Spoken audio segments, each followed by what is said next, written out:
Okay, so we said that we will write the code for response listener and error listener here. But before we do that, let's check the response that we will receive from the API. Now, there are two ways to do this. One is by using an external web application like Postman, etc. And the second is by using the logcat window. Let's first see how we can check the response in the logcat window. To check the response, we can simply print the response using print statements. So here, inside the response listener block, we will write the print statement. Now here, we have used $it. The $sign is the string template, and this it, as you can see from here, is the variable in which the response will be stored in a string form. Similarly, let's put a print statement in this error listener block to see if any errors occur. Now, before we see the response, there is only one more thing that we need to do. Right now, the API we have created and the URL we are using is using HTTP and not HTTPS. We learnt about HTTP in the previous topic, remember? HTTPS is a secure version of HTTP. Right now, the URL we are using is using HTTP. And whenever we have an HTTP request, we need to add a piece of code. Let's see what that is. Right-click on res, then on new, and then on directory. Give it the name XML and click OK. Now, right-click on this new XML directory, go to new, and click on XML resource file. Give it the name network_security_config, and then click on OK. A new XML file will be created. Now inside this file, we will write this code. The code has been given in the helper text below this video. This code allows the domain to send a response over HTTP. You need not understand this code, just keep it handy in your own references so that you can use it as it is whenever you create apps that use HTTP. Now, go to the manifest file and add this line here. All is set now. Let's head back to the dashboard fragment and add this request we have created to the request queue we created here.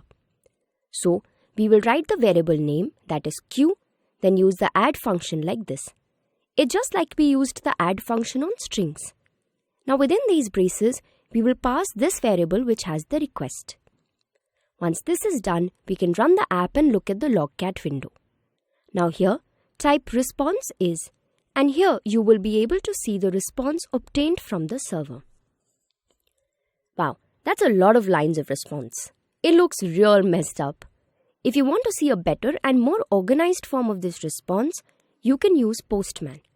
We used it too, and this is how the response looks in Postman. Try exploring how to use Postman on your own.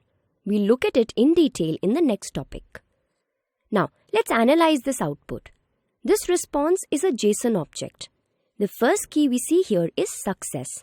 It's a Boolean type key, and the value of this key is true if everything is correct. That is, if we get the complete response. It is false if everything is not proper. Another key that we see here is data, whose value is a JSON array. Now if you see, every entry in this array is of type book. What do we mean by this?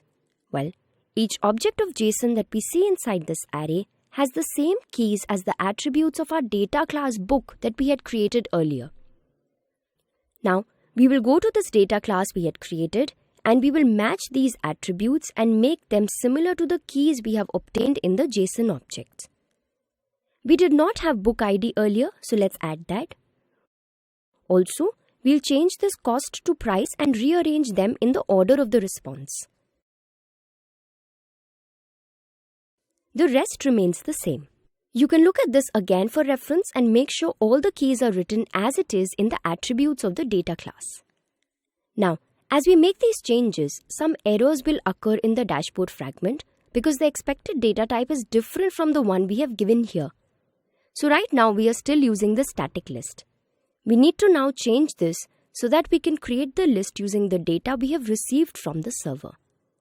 In order to do this, we will have to first parse the JSON and then put the data inside the list. First, let's comment out or remove the static list since we won't need it anymore. Also, the above list is also not needed, so we can delete that. This is what we will do next. First, we will parse the JSON we have received and put the obtained JSON objects in the array list that we had created for the book. And then, we will send this array list to the adapter. We will do all this in the next video, so click next whenever you are ready.